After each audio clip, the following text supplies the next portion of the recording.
اور یہ 12 سیٹیں پاکستان کی ہر حکمران پارٹی اپنے منظور نظر لوگوں کے جھولی میں ڈال دیتی ہے جی، اور اس کے نتیجے میں حکومت سازی ہو جاتی ہے۔ حکومت بھی بن جاتی ہے اور ہمارے لوگوں کا ایک اعتماد مجروح ہو گیا ہے کہ ہم اپنے طور پر کوئی فیصلہ کریں گے تو نتیجہ اس کے مطابق نکلے گا۔ گزشتہ پیپلز پارٹی کی حکومت تھی جی، اور انہوں نے آزاد کشمیر میں بھرپور وسائل استعمال کیے۔ خود میرے حلقے میں وزیر اعظم پاکستان گیلانی صاحب پورا دن جا کے انہوں نے گزارا اچھا، اور کروڑوں روپے کی انہوں نے پروجیکٹس کا اعلان کیا، بے نظیر سپورٹ پروگرام، بیت المال اور اس طرح کے جتنے انسینٹیوز ہیں رائے عامہ پر متاثر ہونے والے، تو وہ سب جو ہے وہ اس کا استعمال کرتے ہیں اور اسی طرح دوسری جماعتیں بھی ہیں۔ تو ان حالات میں جماعت نے اپنے سیاسی وجود کو برقرار رکھا اللہ کے فضل و کرم سے۔ میں سمجھتا ہوں کہ یہ ہماری بڑی کامیابی ہے۔ ہمیں یہی طعنہ ملتا ہے کہ بھئی پاکستان میں تو آپ کی حکومت نہیں ہے اور پاکستان میں تو مسلم لیگ ہے، پیپلز پارٹی ہے، فلاں ہے۔ تو اس سیاسی کلچر کی وجہ سے یعنی جو ایک ہماری وہاں سیاسی اچیومنٹ ہونی چاہیے تھی وہ ابھی تشنہ ہے۔ حالانکہ جب ہم نے رائے عامہ کے سروے کروائے تو 70% آزاد کشمیر کے جو لوگ ہیں وہ جماعت اسلامی کے کردار کو پسند کرتے ہیں۔ مثلا ایک سوال تھا کہ آپ کے نزدیک تحریک آزادی کشمیر اور خدمت عوامی خدمت کے حوالے سے کس جماعت کا کردار قابل تحسین ہے، تو تقریباً 70% لوگوں نے رائے دی کہ جماعت اسلامی کا۔ اور اسی طرح ایک دوسرا سوال تھا کہ آپ ذاتی مسائل کے حوالے سے کس کے پاس رجوع کرتے ہیں، تو اس میں پھر ان پارٹیوں کا نام تھا جو حکومت میں آتی ہیں اور جن کی پاکستان کے اندر حکومت ہے اور اس کی سرپرستی میں وزارت امور کشمیر کی چھتری کے نیچے وہ پھر ہمارے ہاں اپنا ایک رسوخ بناتی ہیں اور اپنا ایک مقام بناتی ہیں۔ تو میں سمجھتا ہوں کہ اگر آزاد جموں کشمیر میں فری اینڈ فیئر الیکشنز ہوں جس میں وزارت امور کشمیر اور پاکستان کی حکومت کی مداخلت نہ ہو، تو انشاءاللہ آزاد جموں کشمیر میں جماعت اسلامی جو ہے ایک مؤثر سیاسی قوت بن کر ابھرے گی اور اس کے امکانات موجود ہیں۔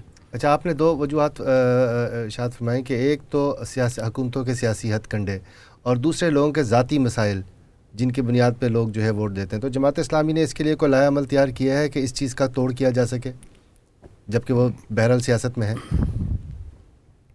اس کا ایک فطری حل یہ ہے کہ بلدیاتی نظام وہاں پہ مؤثر طور پر استوار ہو، اور بدقسمتی سے پچھلے 30 سال سے وہاں بلدیات کا نظام نہیں ہے۔ اس میں لوکل گورنمنٹس میں لوگ جو ذاتی چھوٹے موٹے مسائل ہیں مقامی لیڈرشپ کی طرف رجوع کرتے ہیں، اور اس کے فقدان کی وجہ سے گراس روٹ لیول پر جو ایک قیادت پروجیکٹ ہونے کا عمل ہے وہ وہاں پر رکا ہوا ہے۔ اور اس کے لیے ہم اپنی طرف سے تو کوشش کر رہے ہیں۔ مثلا وہاں پر جتنے لوگوں کے مسائل ہیں، تعمیر و ترقی کے مسائل ہیں، وہاں پر منصوبوں میں کرپشن کی بڑی شکایات ہیں، اور اسی طرح سے میرٹ کی پامالی کے حوالے سے بڑی شکایات ہیں۔ تو ان مسائل کو ایک سیاسی جدوجہد کی بنیاد بنانا، ہڑتالیں کرنا، مظاہرے کرنا، عدالتی جنگ لڑنا، جو بھی ایک سیاسی جدوجہد ہوتی ہے، تو الحمدللہ اس سب کا ہم اہتمام کر رہے ہیں۔ لیکن اس میں پاور پالیٹکس میں ہمیں یہ دقت ہے کہ حلقوں کی سطح پر ظاہر ہے کہ وہ لوگ جو کہ ممبر بنتے ہیں، وزیر بنتے ہیں، ان کے پیچھے پھر برادریوں کے دھڑے ہیں، ان کو الیکٹیبل لوگ سمجھ کر پھر اپنا سارے وسائل ان کے لیے صرف کرتے ہیں۔ تو اس طرح کے الیکٹیبلز جو ہیں وہ پاور پالیٹکس کو دیکھ کر جو اپنا ایک رخ متعین کرتے ہیں، تو اس میں ہم ایک کمی محسوس کر رہے ہیں۔ حالانکہ تنظیم ہماری اچھی ہے اور انشاءاللہ اس کے لیے ہم جدوجہد کر رہے ہیں کہ ہم جماعت کے اس ماحول کو بھی اوپن کریں اور اچھے صاحب کردار لوگوں کو، باصلاحیت لوگوں کو، اپنا اثر رسوخ رکھنے والے لوگوں کو جماعت کے نظام میں لائیں، اور آئندہ انتخابات میں اسی حکمت عملی کو لے کر ہم چل رہے ہیں۔ ٹھیک ہے، ہم تھوڑا سا آگے چلتے ہیں پروگرام میں۔ جد و جہد آزادی کے حوالے سے میں بات کرنا چاہوں گا۔ ہم دیکھتے ہیں کہ 1989 میں یہ جد و جہد آزادی جو ہے اس نے اپنی ایک اور میں تھوڑی سی وضاحت کر دوں۔ جو آپ نے کہا کہ وہاں کوئی جماعت ہے جو جنوبی پاکستان میں، آپ کی مراد ایم کیو ایم سے ہوگی، تو ایم کیو ایم کی آزاد کشمیر کے اندر کوئی پذیرائی نہیں ہے۔ اچھا، آزاد کشمیر میں انہوں نے کوئی 30-35 لوگ کھڑے کیے تھے، سب نے مل کر بھی 4000 ووٹ نہیں لیے۔ اچھا، تو یہ اصل میں مہاجرین کی سیٹیں ہیں جو کہ کراچی میں، جس طرح سے کراچی میں اور ان کا ہتھ کنڈا ہے، تو وہ گھیر کر جو ہے وہ اپنے لوگوں کے جھولی میں ڈال دیتے ہیں. اچھا اور وہاں کراچی میں بھی اگر فیئر الیکشنز ہوں گے تو انشاءاللہ آٹے دال کا بھاؤ سب کو معلوم ہوگا. آزاد کشمیر کے اندر اس طرح سے ان کی کوئی پذیرائی نہیں ہے. ٹھیک ہے جناب, یہ بات سامنے آ گئی. اچھا, تحریک آزادی کشمیر کے حوالے سے میں بات کرنا چاہوں گا کہ جب یہ 90 کی دہائی میں شروع ہوئی تو اس میں بڑی شدت تھی. اس کے بعد ہم دیکھتے ہیں کہ 9/11 کا واقعہ ہوا, لیکن ابھی حالیہ سالوں میں اس میں کچھ کمی دکھائی دے رہی ہے. تو کیا عوامل ہیں جس نے کیا یہ تحریک جو ہے کچھ کمزور پڑ گئی ہے, یا کیا اس کے پیچھے کیا محرکات ہیں؟ دیکھیے, تحریک بالکل اسی سطح پر ہے جیسے 1990 کے اندر تھی. ظاہر ہے اس میں عالمی حالات جو ہیں وہ بھی متاثر کرتے ہیں, صورتحال کو میڈیا میں پروجیکشن کے حوالے سے بھی اثرات مرتب ہوتے ہیں.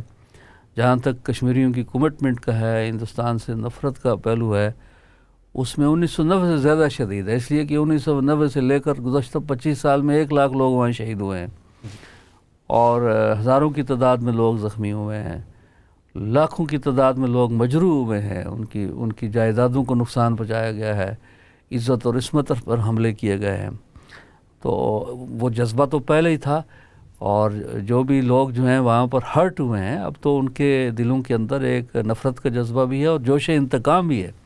اور یہی وجہ ہے کہ آپ نے دیکھا ہوگا کہ پچھلے کئی سال سے وہاں پر ایک سول مزاحمت جو ہے الحمدللہ سید علی گیلانی صاحب کی قیادت میں زور شور سے وہاں پر جاری ہے. باقی قائدین حریت بھی اپنا اس میں کردار ادا کر رہے ہیں, اور اس وقت آپ دیکھیں کہ وہاں پر جو ہے وہ پاکستان کے پرچموں کی بہار ہے.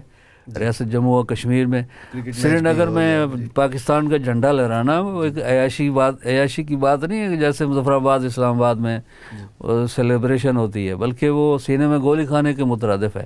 اور یہ کشمیری کر رہے ہیں. اور جو نریندر مودی کا ایک ایجنڈا ہے زبردستی کشمیر کے مسلم تشخص کو ختم کرنے کا, آبادی کے تناسب کو بگاڑنے کا, اس کے رد عمل کے طور پر حالیہ دنوں میں الحمدللہ تحریک میں اور بھی شدت آئی ہے, اور یہ بالکل اسی سطح پر موجود ہے. اس کے حوالے سے خود ہندوستان کے بڑے چوٹی کے انٹلیکچوئلس, اروندھتی رائے جیسی ہندوستان کی جو ہے انٹرنیشنل فیم کی جو دانشور ہیں, انہوں نے کئی اس کے اوپر آرٹیکل لکھے ہیں, اور گوتم نولکھا جیسے لوگوں نے لکھا ہے, اور ہندوستان کے اپنے بڑے بڑے جو تھنک ٹینکس ہیں انہوں نے برملا ابھی حال ہی میں کلدیپ نائر سری نگر کا دورہ کر کے گئے, اور انہوں نے برملا اس بات کا اعتراف کیا ہے کہ کشمیر 1990 سے بھی زیادہ ہندوستان سے دور ہو گیا ہے. اور اس کی وجہ یہ ہے کہ ہندوستان کے جو مظالم ہیں اس کا ایک شدید وہاں پر رد عمل ہے, اور نئی نسل جو ہے یعنی اس گزشتہ 25 سال میں جو لوگ وہاں پیدا ہوئے ہیں, پلے بڑے ہیں, وہ الحمدللہ ہندوستان کی فوج کے خوف سے بالکل بے نیاز ہو گئے ہیں. وہ کوئی بھی قربانی دینے کے لیے تیار ہیں, اور وہاں کا بچہ اس بات کے لیے پرعزم ہے کہ آزادی سے کم وہ کسی بھی حال کو قبول نہیں کرے گا.